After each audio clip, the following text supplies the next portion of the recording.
In this video, I will show you exactly how to import an image into your CorelDRAW projects, so you can achieve that picture-perfect look every single time.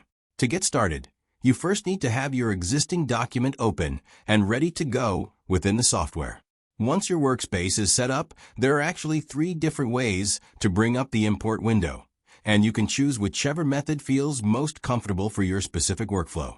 The first method is the quickest way using a simple keyboard shortcut. All you have to do is press the Control key and the letter I at the same time on your keyboard to immediately trigger the browser. If you prefer using the traditional menu options, you can simply navigate your mouse to the top menu bar, click on the File tab, and then scroll down to click on the Import option. For those who like using visual icons on the interface, there is a third way too.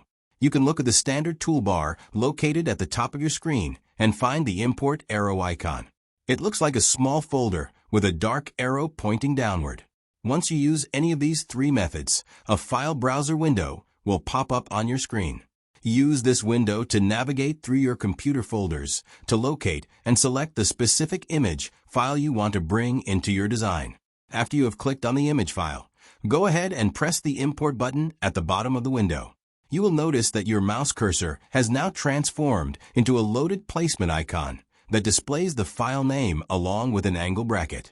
To finish the process, just click anywhere on your canvas layout to drop the image exactly where you want it. This gives you full control over the initial placement of your graphics.